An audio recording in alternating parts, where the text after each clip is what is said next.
അധ്യായം 39 27 മുതൽ 43 വരെയുള്ള വാക്യങ്ങൾ. അവർ അഹ്റോനും അവൻ്റെ പുത്രന്മാർക്കും വേണ്ടി നേർത്ത ചണം കൊണ്ട് അങ്കികൾ നെയ്തു. നേരിയ ചണം കൊണ്ട് തലപ്പാവും തൊപ്പികളും നേരിയ ചരടുകൊണ്ട് കാൽച്ചട്ടയും ഉണ്ടാക്കി. കർത്താവ് മോശയോട് കൽപ്പിച്ചതുപോലെ അവർ നേർത്ത ചണത്തുണിയും നീലം, ധൂമ്രം, കടും ചെമപ്പ് എന്നീ വർണ്ണങ്ങളുള്ള നൂലുകളും ഉപയോഗിച്ച് ചിത്രത്തയ്യലിൽ അരപ്പട്ടയുണ്ടാക്കി.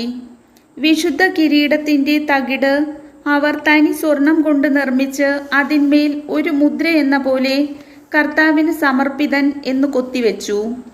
കർത്താവ് മോശയോട് കൽപ്പിച്ചതുപോലെ തലപ്പാവിൻ്റെ മുൻവശത്ത് ബന്ധിക്കാൻ തകിടിന്മേൽ ഒരു നീല ചരട് പിടിപ്പിച്ചു. അങ്ങനെ സമാഗമ കൂടാരത്തിൻ്റെ പണികളെല്ലാം അവസാനിച്ചു. കർത്താവ് മോശയോട് കൽപ്പിച്ചതനുസരിച്ച് ഇസ്രായേൽ ജനം എല്ലാ കാര്യങ്ങളും ചെയ്തു. അവർ കൂടാരം അതിൻ്റെ എല്ലാ ഉപകരണങ്ങളോടും കൂടി മോശയുടെ അടുക്കൽ കൊണ്ടുവന്നു.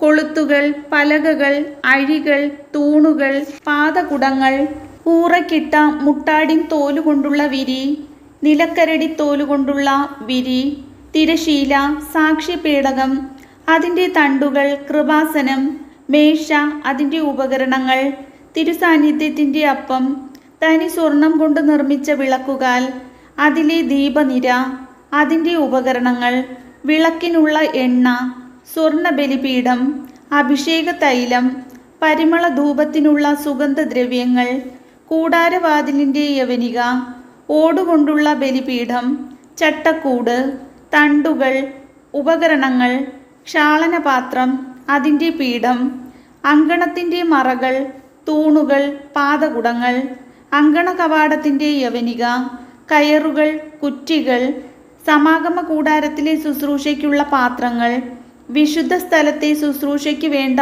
വിശുദ്ധ വസ്ത്രങ്ങൾ, പുരോഹിതനായ അഹ്റോൻ്റെ വിശുദ്ധ വസ്ത്രങ്ങൾ, അവൻ്റെ പുത്രന്മാർ പുരോഹിത ശുശ്രൂഷയ്ക്ക് അണിയേണ്ട വസ്ത്രങ്ങൾ. കർത്താവ് മോശയോട് കൽപ്പിച്ചതുപോലെ തന്നെ ഇസ്രായേൽ ജനം ഇവയെല്ലാം ഉണ്ടാക്കി. അവർ ചെയ്ത ജോലികളെല്ലാം മോശ പരിശോധിച്ചു. കർത്താവ് കൽപ്പിച്ചതുപോലെ തന്നെ അവർ പ്രവർത്തിച്ചിരിക്കുന്നു. മോശ അവരെ അനുഗ്രഹിച്ചു. കർത്താവിൻ്റെ വചനം.